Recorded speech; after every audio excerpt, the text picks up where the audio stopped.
Hello everyone, this is Saurian Target finally coming back at you with the first entry in the long overdue Carnivores Mods Showcase series. Now this series is not going to be a strict review series. I don't feel entirely qualified to properly critique these mods, although I will say what I did or did not like about them. This series exists to go into detail showcasing the hard work of the fans. See, my channel isn't huge, so it's not like I'm able to provide the massive coverage that these mods deserve. But I at least want to put them out there with an in-depth commentary to hopefully boost the spirits and ignite the passion for Carnivores modding. And the first episode in this series is dedicated to one of the first full-scale mods I ever downloaded, Carnivores Desperation.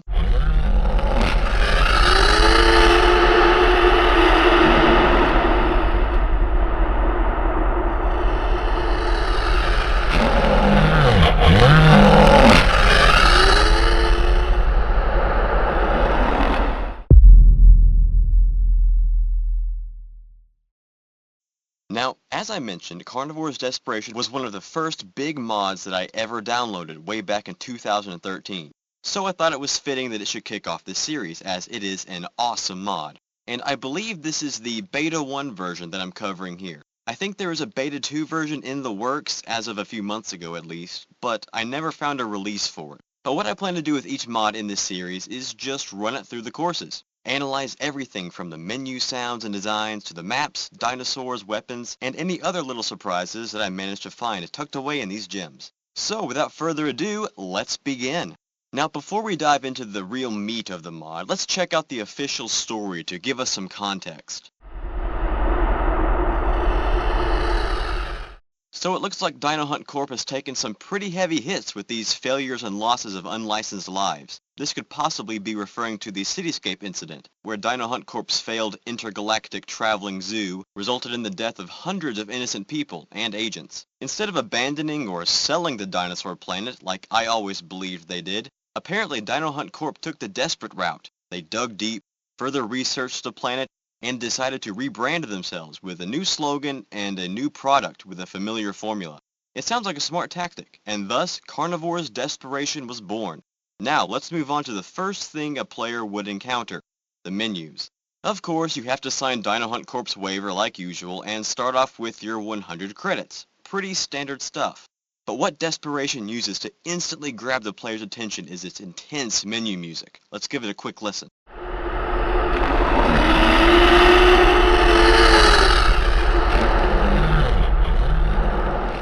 This menu music is incredible. It's intense, harrowing, and terrifying. These dinosaurs sound truly primal, with guttural and wounded sounds, like they are desperately clinging to life. This perfectly sets the tone for the mod and ties in thematically. The main menu art is well done, although a little misleading, or at least it was for me. See, I initially thought it was odd that such a basic and low-cost herbivore would be the poster boy for this mod. And then I realized it was, in fact, the final animal available to unlock. Then I thought the artwork kind of spoiled the big mystery animal that everyone works towards obtaining. Seeing that it's viewable on the menu from the start, I finally came to an understanding and appreciative conclusion. The rest of the main menu is standard Carnivores fare, and the trophy room is the vanilla Carnivores 2 one. All good stuff. So now let's move on to the hunt menu. It looks very professional and well done. The menu retains the classic textured pattern while donning the dark brown associated with the mod. The only real gripe that I personally have toward it is that not everything is in the order that you unlock it.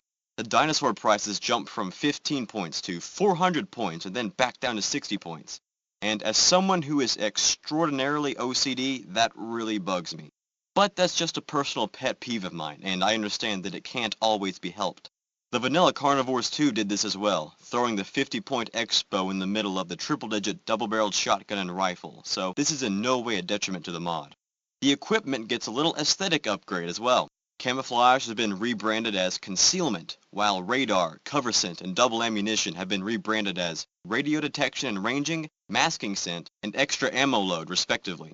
It's a nice touch to fit the backstory, but each of the equipment serves the same purpose as usual, nothing new there. Surprisingly, each bit of equipment costs actual points to purchase, in addition to reducing score totals, which works thematically as a player desperately struggles for purchases. The binoculars get a nice makeover as well, donning the familiar dark brown colors Desperation is so familiar with. The wind indicator and compass both return, of course, with the former remaining virtually untouched, but the latter features a teal green instead of the original blue color. The map has also been rebranded, this time as an acronym for Massive Area Perimeter. Carnivores Desperation features 7 maps, all of which include a nice bit of variety. The first and cheapest of which is Delphius Ruin.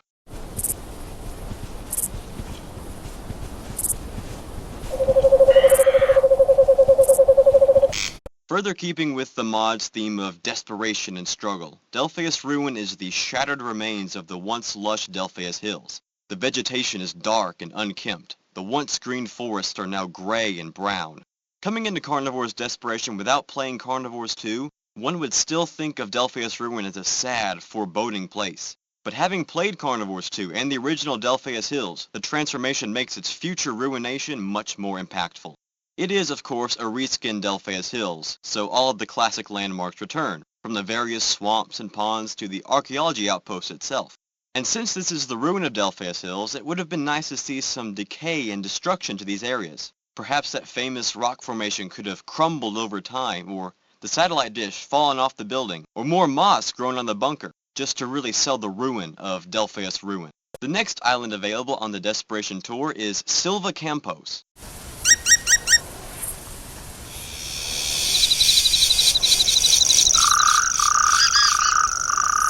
Silva Campos is unique in that it provides a transitional stage between the tropical and subtropical regions on the Dinosaur planet. Thus, the island is split, with tropical jungles dominating the eastern half of the island and subtropical forests covering the western side, all enclosed in a large mountain ring and split down the middle by a stone ridge. Several large clearings are found on the island as well, with many rings of lighter vegetation scattered throughout. Silva Campos is a very fun novice map on which one can hunt, although looking at the western half of the island causes my frame rate to take a nosedive. This is a very basic island, as a novice map should be, and the island shape is just a simple, rounded square. The biggest problem I personally have with Silva Campos is its individuality. See, the challenge with most maps is getting them to stand out from each other. Great maps, or at least maps played often, are instantly recognizable based on terrain, vegetation, sky, and ambient sounds. And occasionally, while spawning in on the western side of Silva Campos, I feel like I've landed on Fort Siskin. The next island Desperation offers is Verona Valley, the first island available of intermediate difficulty.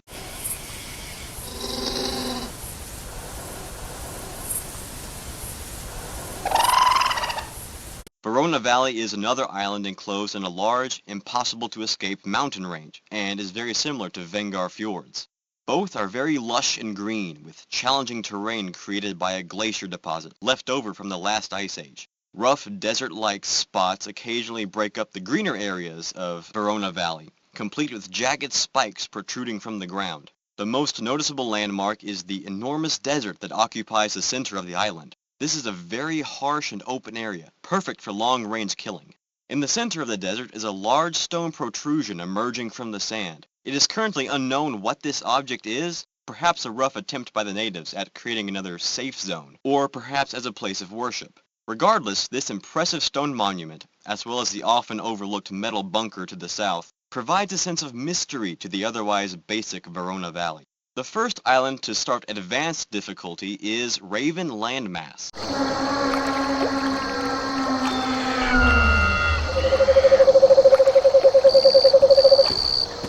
Essentially the result of Mount Ravan during a drought, Raven Landmass is no less tough to travel. And don't be fooled by the overhead map. Where the map reveals water, there is nothing but dry sand, most likely forcing the herbivorous dinosaurs to take water from the plant in the area, and the carnivores from the herbivores. This can be a little confusing at times, as the map uses the same ambient sounds as Mount Ravan. So where the water sound effects play, there is actually no water to be found on the map. Several notable places on Mount Ravan have taken a serious hit. What used to be lakes and ponds are now dry sand dunes. The volcano to the southwest seems to have expanded. The mountain peak overlooking the now dried up swamp has shrunk, and even Mount Ravan itself has decreased in height. Raven Landmass nicely exemplifies the desperation aspect of the mod, showing a dried up and apparently suffering version of Mount Ravan. The second island of advanced difficulty is Warm Ring, a reskinned version of Ring of Infernus, and my personal favorite of the mod. Sorry, Silva Campos.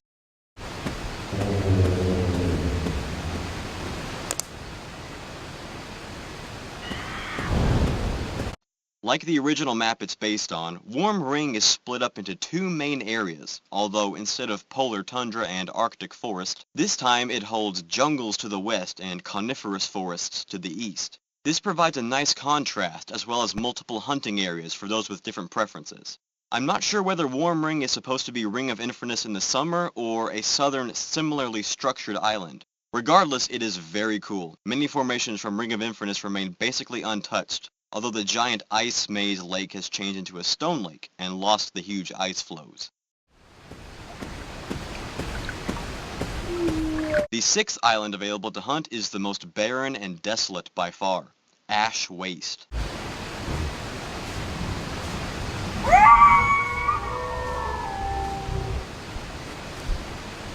Perhaps the most perfect example of the desperation theme of the mod, Ash Waste was once a lush island full of life, but thanks to volcanic activity, the island is harsh and nearly inhospitable. The dark ash covers the ground and sky, while tall mountains loom through the thick fog. The trees that still stand are dark and gray, showing little indications of life as they tower over the many stumps and logs that remain on the ground. The deep, winding mountains turn into treacherous mazes, with canyons and valleys making up a lot of the inward part of the island. Ash Waste is very reminiscent of the Giant's Boot. Aside from having similar island structures and ambient sounds, both islands are very dark and ominous. Neither feels quite safe to inhabit. The final island available to unlock is unavailable until 9,999 points are acquired. As you can see, I haven't quite hit that mark yet, so we'll save that as a surprise to work towards and not spoil it here. Carnivores Desperation features 10 huntable dinosaurs and 6 ambient creatures, with a nice mix of somewhat known and virtually unknown animals. There are no new models in the mod, only reskins of official Carnivores models, all of which fit the style. Each creature has large, slit pupil eyes, which look very tired and desperate. Each huntable animal also has its own call icon, which is always nice to see. The Pteranodon is replaced with the Gallodactylus, which is a synonymous creature with Cycnoramphus, a tiny pterodactylid. Dimorphodon is replaced with Jeholopterus, a more recent discovery of Anurognathed pterosaur. Each skin is very well done. It's a shame that they aren't that visible, since the flying creatures are always background animals. The Moschops is replaced with the Mesosuchus, also known as the pug-nosed crocodile, a type of small crocodilomorph. The exact spelling of the creature's name is Semosuchus, so the Mesosuchus could be a nod to the misspelling of Moschops in the original Carnivores game. The skin is very well done. It looks very rough and crocodilian, probably inspired by this particular skin, and is a nice branch out from the many Therapsids that are reskinned on the Moschops model. The Dimetrodon is replaced with the Platyhystrix, a tiny amphibian that resembled the larger Dimetrodon and Edaphosaurus, a creature that commonly replaces the Dimetrodon in mods. While it is nice to see a departure from the common Edaphosaurus inclusion, the model is a tad large for Platyhystrix. But then again, this is an alien planet where anything can happen, so that detail is of little concern. The Gallimimus is replaced with the Procompsognathus, the tiny coelophysid dinosaur responsible for the death of John Hammond, in the books of course. The Procompi features an excellent skin, and this is a great dinosaur choice that fits the theme of choosing very small ambients, most likely the ones that would have had the easiest time surviving in this harsh landscape. Brachiosaurus is replaced with Opisthocoelocaudia, the most mouthful of dinosaur name you'll ever have to pronounce. Originally a large sauropod from the Gobi Desert, here the Opie takes over as the graceful, amphibious sentinel of FMMUV-32's waterways. The skin is very bright and stand out, something that a creature with no natural predators can afford to boast. The first official huntable dinosaur is Stegosaurus for 10 points. Stegosaurus is often seen as a B-list dinosaur, one that's not too well known to the public, but not basically unheard of like Ostafrikosaurus.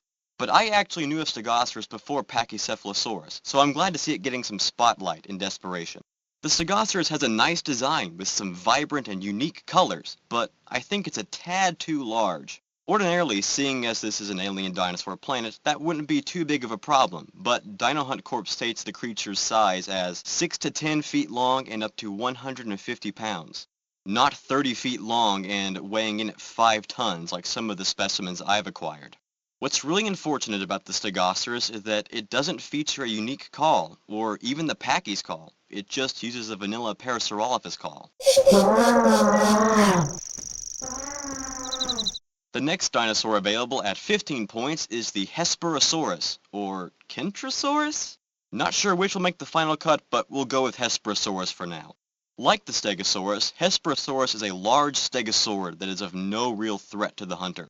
The dinosaur's stats are surprisingly high, and it tends to flee more often than Stegosaurus. Despite this, its size makes it an easy target, and even the weaker weapons can bring it down with well-placed shots. The skin for Hesperosaurus is very well done, complete with visible scale patterns. The next dinosaur available at 20 points is the Cedarpelta, a smaller ankylosaurid dinosaur. Cedarpelta is an interesting dinosaur choice. It's not too well known, but has a pronounceable name, and comes with a great skin. The dinosaur fits in very well with the Desperation theme. It has a dark gray carapace, red streaks, dark eyes and tan legs, and they're all nicely textured to give the dinosaur a hardy and rugged look. Like the Ankylosaurus before it, Cedarpelta is unrealistically fast for an armored dinosaur, so make your shots count when bringing one down. The next dinosaur available at 40 points is the first carnivore available to hunt, Proceratosaurus. The tiny Proceratosaurus is not to be confused with the much larger Ceratosaurus, as this one only preys on smaller dinosaurs, and human intruders, of course. Proceratosaurus is an interesting dinosaur choice, with a nice skin that blends in with certain areas, like Warm Ring or Verona Valley. Because it is so small, Proceratosaurus can easily be taken down with some weaker starting weapons. And because it uses the aggressive Ceratosaurus' AI, it will more often attack than flee, giving hunters a good and close target. The Proceratosaurus does, however, sound deceptively larger and more menacing than it actually is, which can lead to some confusion. The next dinosaur available at 60 points is the first dangerous herbivore, Torosaurus. A nice choice in addition to the Desperation roster, the Torosaurus thankfully uses the Triceratops model instead of the Chasmosaurus. Although it does use a Chasmosaurus call, which I do prefer to the Trikes. It's a complicated relationship. The Torosaurus has decent stats, about the same as any ceratopsian of the dinosaur planet, but the skin can appear a little cartoony at times. It does, however, blend in nicely at ash waist, giving the dinosaur some good camouflage. Torosaurus can be downed with one well-placed shot from either shotgun, so getting the beast to charge before taking it down can be a good way to grind points. The next dinosaur available at 120 points is the legendary Deinonychus. The Deinonychus is, of course, the perfect replacement for the Velociraptor when using the same model, as it was the inspiration for the Velociraptors in Jurassic Park, which in turn inspired the Velociraptor from Carnivores. The Deinonychus has great stats, but its smell is through the roof, meaning mask scent is a must when hunting one. The Deinonychus' skin is excellent. It really looks like it's covered in proto-feathers. The colors and texture look incredible and fit the model so seamlessly. Hunting the Deinonychus is, of course, like hunting a Velociraptor, so apply appropriate hunting tactics there. The next dinosaur available to hunt at 200 points is the Irritator. The Irritator is a great choice for the roster, as it's a dinosaur that is growing in popularity thanks to Jurassic World the game. The Irritator has similar stats to the Deinonychus, and although Dino Hunt Corp states that it preys on only fish, the beast won't hesitate to take on human targets. The Irritator's skin is excellent, although it does have some D3D transparency issues. It's a menacing and powerful predator. The next dinosaur available at 400 points is the Allosaurus, my personal favorite dinosaur, so I'm really glad to see that it remained unchanged in this mod. The skin seems to be based on the Walking with Dinosaurs Allosaur skin, or perhaps a more updated version from the Ballad of Big Al. The Allosaurus has incredible stats, and because it's usually a smaller model, it can travel extremely fast, either when fleeing or charging. This now appropriately sized carnivore is a real challenge to hunt. It can effectively sneak up on hunters without them knowing, and has ambushed me more than once, so use caution when hunting. The next dinosaur available to hunt at 500 points is Rugops, the rare FMMUV32 Abelisaur. Rugops is a very interesting choice to take the Tyrannosaur spot, a sacred place usually reserved for larger or better-known carnivores. So it's very cool to see Rugops becoming the big bad. Surprisingly, Rugops has more balanced stats, especially when compared to Allosaurus or Irritator. It is, however, extremely tough to take one down. as it packs a lot of health and some tough scales. The Rugops is a worthy opponent with an awesome roar, but unfortunately has some D3D transparency issues with the skin. Otherwise, the skin is great and blends in well in areas like Ash Waste. The final dinosaur to unlock at 700 points is the elusive Coronosaurus.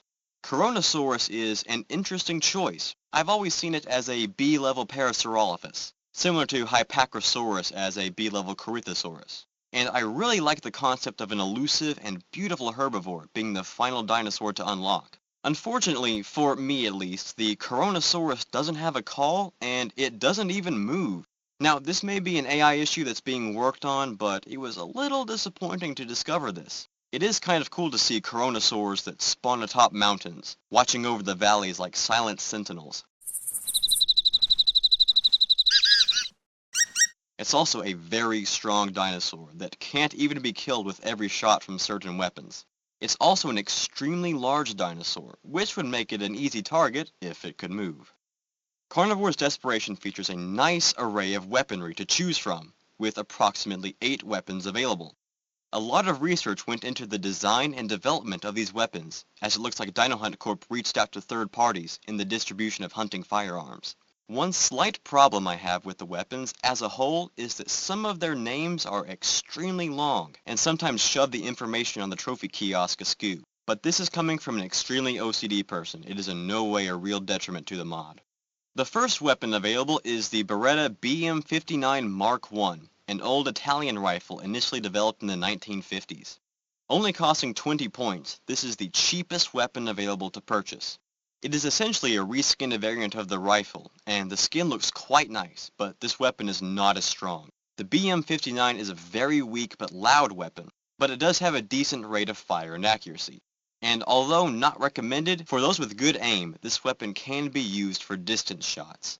But like the description says, this is preferably a weapon for small dinosaurs, as the larger species like Rugops or Allosaurus are too tough to effectively be brought down by it. The next weapon available at 50 points is the custom Excalibur Ibex SMF crossbow. Dino Hunt Corp designed and manufactured. The company describes this weapon as powerful and precise. But unless I'm just horrible with this weapon, I have to disagree with that statement. This weapon is miserably weak, with the lowest firepower meter of any weapon in the Desperation tour. I personally would not recommend using this in thick foliage or on any carnivore larger than Proceratosaurus. What sets the Ibex apart, as I'm sure you've noticed, is the insane rate of fire. Unlike Dino Hunt Corp's originally slow X-bow, this crossbow can fire off tons of arrows very quickly, effectively balancing out its weak power. The skin is also very unique, offering some nice camouflage in more lush areas like Verona Valley. The next weapon available at 100 points is the 12-gauge Winchester Model 1200 shotgun. Like many other shotguns, this 12-gauge uses buckshot to pummel dinosaurs in close quarters combat. This military-grade shotgun is pump action, which means longer reload times. And because dinosaurs need to be close for effective damage, it's a risky weapon to use. It is, however, extremely powerful and can bring down several herbivores in just one well-placed shot.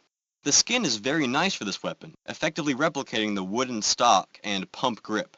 Also available at 100 points is the MRI 44 Magnum Desert Eagle. This weapon is not as powerful as the 12-gauge, but as a handgun, it features a faster rate of fire, therefore becoming just as, if not more, versatile and effective. This weapon is, however, only really effective at close range. Anything too far away will easily evade bullets without even moving. But at close distances, this weapon is a powerhouse. It can all too easily bring down even the largest of carnivores, making it a nice self-defense weapon, and, for me, a better backup weapon than the 12-gauge. The skin for this weapon doesn't quite match the menu picture, but that is of little concern when the weapon is this effective. The next weapon available at 150 points is the 8-gauge 471 double-barreled shotgun. A quick tip on shotguns in case you weren't aware. The lower the gauge number, the more powerful the firearm, so don't be fooled by the single-digit gauge. This weapon is just as powerful as a 12-gauge, but can fire off 2 shots at once, making it even more effective. Like the 12-gauge, it can even bring down certain herbivores in a single hit. The iron sights are not as useful as the 12 gauges, however. So with shotguns, it usually comes down to preference. The skin is also very nice, mimicking the stereotypical wooden stock usually associated with big game double-barreled shotguns.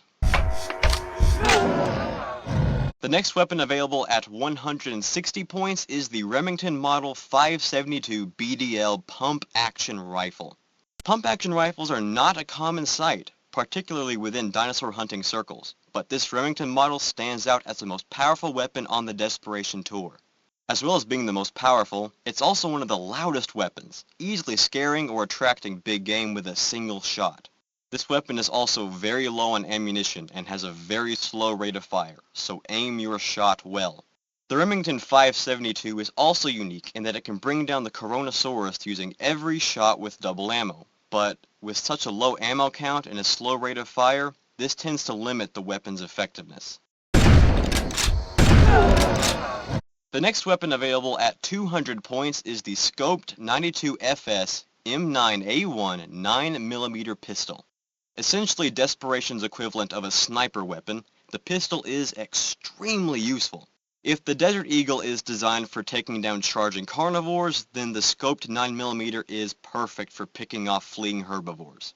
This weapon packs the punch of the Desert Eagle with much more accurate capabilities, making it an excellent mid to long range firearm. Like most snipers, however, this is the last weapon you want against a charging carnivore, so plan hunts and weapon assortments accordingly. Now, I'm not sure if the black surrounding the scope is supposed to be transparent, or if it's there to create a narrow line of sight, but either way, the gun is a blast to use. And the final weapon available at 300 points is the 12-gauge Dino Hunt Corp Model 2041. My personal favorite weapon available on the Desperation Tour. This semi-automatic shotgun packs a mean punch with an extremely fast rate of fire. This weapon is so fun to use. It effortlessly guns down everything, from fleeing herbivores to charging carnivores. Nothing is safe from this dino hunt weapon. It does, however, empty extremely quickly, so keep an eye on that ammo count, especially if you're not using double ammo.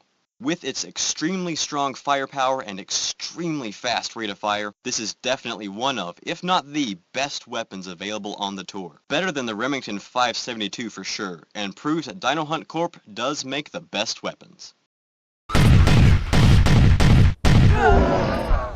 So there you go, guys. Those are my thoughts on the Carnivores Desperation mod. Definitely gets a thumbs up from me, and you should go check it out for yourself. Of course, all mods showcased will be linked in the description of each video, but now I want to hear from you guys. What do you think of this series thus far? Is there anything I could add to or subtract from to make it better? Give me your feedback, and of course, let me know of any mods you'd like to see showcased here in the future. And a huge thank you to Spinosaurus Giant, Poharex, Keegan, GlitchHunter09, RaptorClaw 2.0, IBC Circuits, and everyone else, sorry if I mispronounced anyone's username, for all the kind words of encouragement, helpful feedback, and support for the channel over the past few weeks. It really means a lot to me, and I hope that with this series I'm able to, at least a little bit, give back to the Carnivores community for all their hard work and dedication. Thanks again for watching, guys, and I will see you all next time.